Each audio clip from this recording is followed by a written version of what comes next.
Pensa Manaus. Rotina, com Marcelo Seráfico.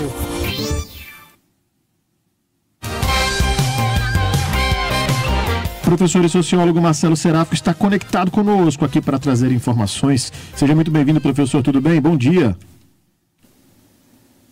Bom dia, Rafael. Obrigado. Obrigado aqui pela presença mais uma vez conosco. Hoje o professor Marcelo Seráfico traz aqui informações sobre a greve dos professores e servidores federais, das universidades federais. Professor, esse assunto tem gerado bastante debate, a paralisação, inclusive, foi aprovada em votação pelos representantes da classe em Brasília. Aqui no Amazonas, a gente teve uma espécie de divisão, né?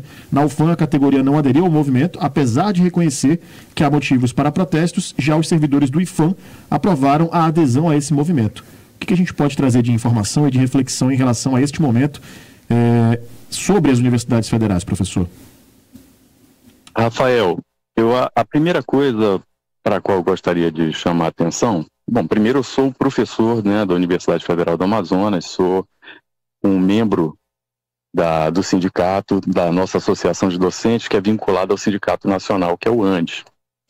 E eu digo isso por duas razões. A primeira é para esclarecer desde que perspectiva, né, eu estou tratando dessa questão, que é importantíssima para a vida de qualquer trabalhador, quer dizer, para qualquer servidor público, para qualquer trabalhador de empresa privada também, que é o momento em que, a partir de uma série de diálogos e discussões que ajudam a esclarecer as condições de trabalho e de vida, né, das pessoas, ou desses trabalhadores, se toma a decisão de paralisar determinadas atividades. É nisso que consiste uma greve. A greve tem uma dupla dimensão. Ela é, de um lado, a denúncia, e, de outro lado, a perspectiva de que, a partir da denúncia, se transformem determinadas condições objetivas, né, em que as pessoas trabalham e que têm repercussões nas suas vidas privadas. Então, esse é um aspecto. O segundo aspecto é esse a que você aludiu inicialmente, né, e que tem a ver com o que eu considero um baita exemplo de democracia, do exercício da democracia, né, dentro de uma mesma categoria, nesse caso a de professores e servidores públicos. Veja, nós, na Associação dos Docentes da Universidade Federal do Amazonas, tomamos a decisão, há cerca de 2 semanas, de não integrar ainda o movimento nacional por causa de uma razão em particular, que é o fato de que nós estávamos até hoje em recesso. Quer dizer, estávamos vivendo um período da universidade em que nós, professores, particularmente porque os técnicos já estão em greve, mas nós, professores, estávamos preparando, né, as atividades pedagógicas, né, para o início do período que se dá hoje, e também participando de várias reuniões que têm a ver com todo esse preparativo. Então, esse foi um motivo, digamos assim, fundamental, porque como é que você vai deflagrar uma greve se está todo mundo de recesso? Quer dizer, nós não estamos no cotidiano normal das universidades. Agora, dito isso, e veja, todas as unidades do país, né, todas as IFES, como a gente chama, que são as instituições federais de ensino superior, fizeram assembleias, né, e nessas assembleias, a maioria delas, a vasta maioria, decidiu aderir à greve. Por que uma greve agora? E acho que esse contexto é importante. Note, o último movimento grevista das universidades ocorreu em 2015, né? E foi um movimento bastante tenso, particularmente no Amazonas. Agora, o que nós assistimos é a uma situação dentro da universidade agravada se tomarmos 2015 como referência. E agravada por quê? Que naquele momento, ou seja, há 8 anos, né, ou 9 anos atrás, nós já vivíamos dentro das instituições um processo de muita precarização das condições de trabalho. E o que significa para professores precarização das condições de trabalho?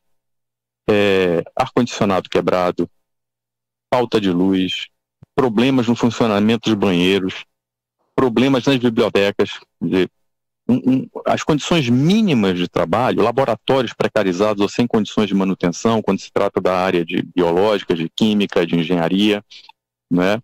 E com algumas, dentro da universidade, ilhas de excelência, em geral decorrentes, né, de atividades que são associadas a interesses externos à universidade, que se articulam com a universidade em algum momento. Mas isso cria, de fato, uma situação de várias universidades convivendo no mesmo espaço, não é? O que torna o problema ainda mais grave, não é? E nós, além dessas precárias condições de trabalho, vimos experimentando perdas salariais, quer dizer, perda do nosso poder aquisitivo, que já alcançam mais de 50% se comparado com um período anterior, inclusive a 2015. Essas perdas vêm se acumulando já desde os anos 90 e nós, a partir do último governo, né, o governo anterior de Lula, do governo de Bolsonaro, experimentamos, além dessa precarização e da redução dos investimentos e do gasto mesmo com a universidade pública, experimentamos uma verdadeira campanha contra a universidade pública. É uma campanha difamatória contra professores, contra servidores, né, que envolvia atrelar o conhecimento científico, o pensamento crítico, né, a uma espécie de demônio, né, que circunda na sociedade, que circula na sociedade. Essas várias condições, né, quer dizer, a greve, esse processo mais recente de difamação, né, da vida acadêmica, do pensamento crítico, né, e a precarização das condições de vida e de trabalho dos profissionais que fazem, né, a vida acadêmica juntamente com os estudantes, deveria nos levar, e eu espero que nos leve, a uma reflexão mais tanto objetiva quanto perspectiva, quer dizer, que nos projete para o futuro, acerca do papel das universidades, né, dentro da vida da sociedade brasileira, né, mas não apenas isso. Se nós queremos que as universidades desempenhem um papel importante, nós precisamos saber que valor de fato elas têm. E esse valor deve ser avaliado tanto em termos da contribuição para o conhecimento, quanto da valorização daqueles que produzem esse conhecimento. Não é? Quer dizer, muitos dos produtos, há pessoas que avaliam as coisas assim, né, em termos de produto, olha o que ela produziu, quantas patentes, etc. Muitas dos resultados que se vê nas prateleiras de lojas, né, ou se vê nos debates, nasceram e se desenvolveram graças ao papel e trabalho das universidades, né? Os profissionais que exercem, vocês que estão aí à bancada, mas outros profissionais de várias atividades passaram por universidades públicas ou privadas. O que significa dizer que há um papel do conhecimento que precisa ser muito bem definido e reconhecido.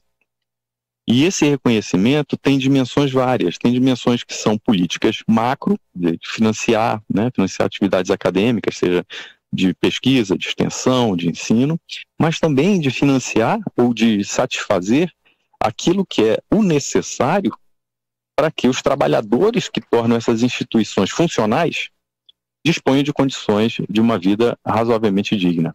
Porque senão nós teremos uma condição em que não apenas os trabalhadores estarão precarizados, mas aqueles que se beneficiam, não é, do compartilhamento das informações, do conhecimento proporcionado em sala de aula, nos laboratórios pelos professores, mas com uma participação importantíssima dos técnicos administrativos, que são aqueles que são responsáveis não pela manutenção, mas pelo funcionamento mesmo, objetivo dessas instituições. Então, eu acredito que esses momentos de greve, eles causam, inegavelmente, desconforto, mas esse desconforto é necessário para nos fazer pensar, né, e fazer discutir para onde queremos caminhar e por que não estamos caminhando, né? O que está acontecendo? Qual é o lugar da educação, afinal, dentro das políticas públicas?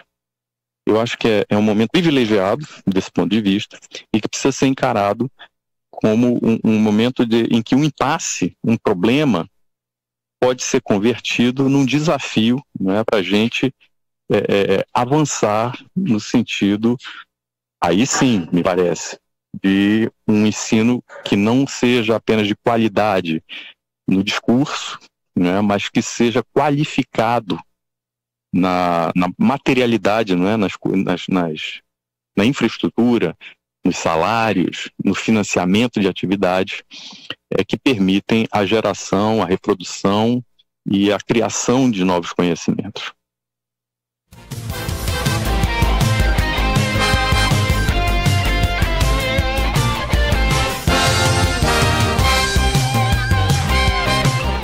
Agora, Rafael Diene.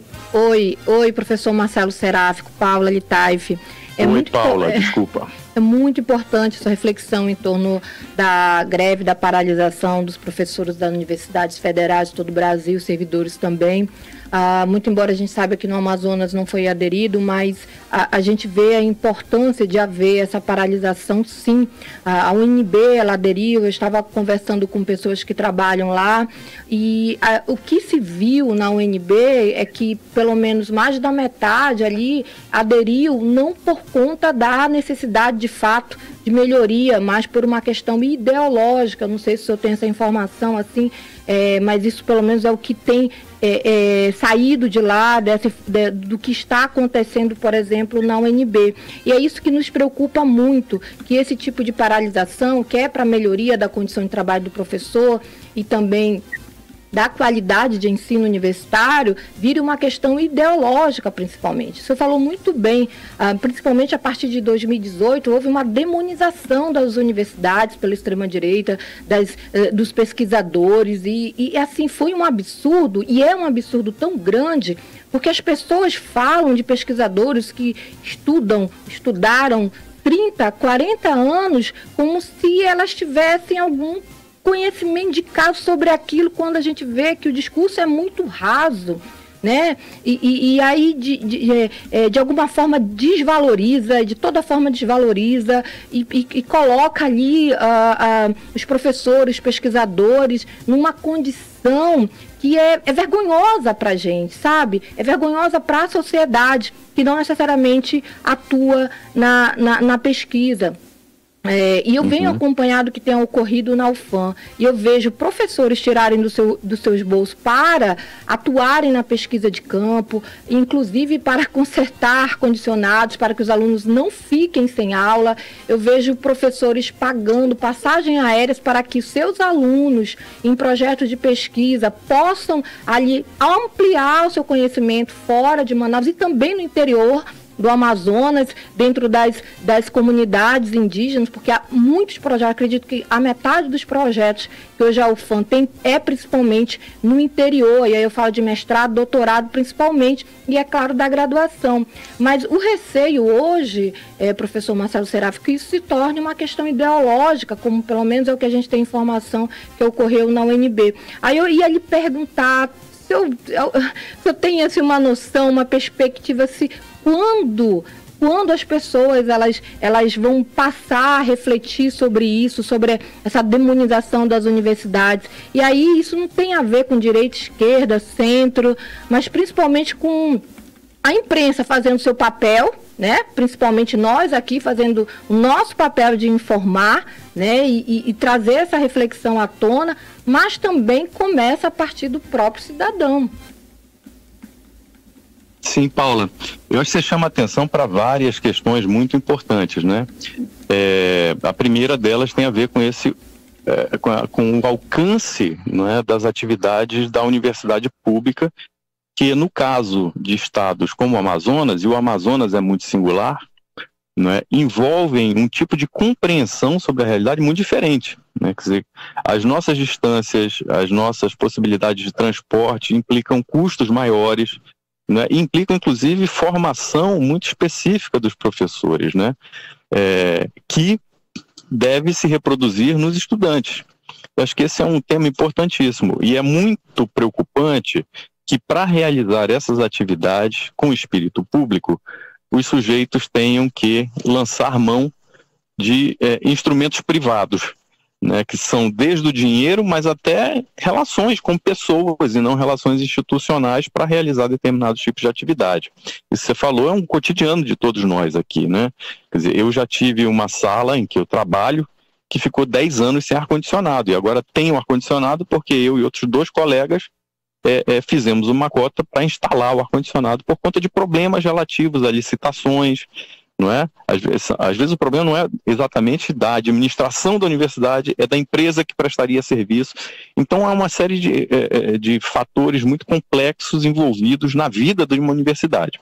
Agora, quanto ao outro tema, que também me parece muito importante, eu vou tentar ser breve, né? É uma espécie de memificação, não é, da realidade. Então há pessoas que conseguem resolver debates complexos e difíceis postando meme e reproduzindo a ideia do meme. Quer dizer, é uma lógica da inteligência que predomina nas redes sociais, que é rasa, né? E porque é rasa, tende ao extremismo, né? Aos vários tipos de extremismo.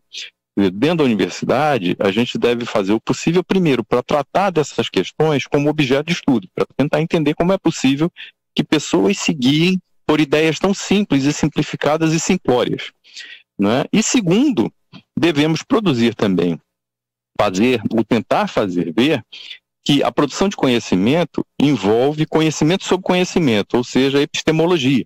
Envolve reflexões que não se resolvem com uma imagem produzida com inteligência artificial. Envolve, na verdade, muito debate e muito tempo. E esse tempo tem que ser preenchido com o trabalho e não apenas com o trabalho, com investimento nesse trabalho, com valorização desse trabalho. Quanto ao tema da ideologização, eu acho inescapável a ideologização de qualquer processo social, inclusive do jornalismo. Agora, o que me parece é o seguinte, é que as ideologias devem ser assumidas claramente, né? Olha, o meu ponto de vista é este, a partir disso e disso e disso. E o debate público serve para esclarecer exatamente os limites desses pontos de vista, os limites dessas ideologias para a compreensão objetiva da realidade, né? E isso só se faz com diálogo, com debate. A ideia de cancelamento, a ideia de extremismo é uma forma de evitar o debate. Não é? Eu não sei exatamente a situação da UNB ao deflagrar a greve, não é? Mas são mais de 50 instituições já em greve hoje. O que me parece que está como pano de fundo da greve é realmente uma condição de ampliação da precarização.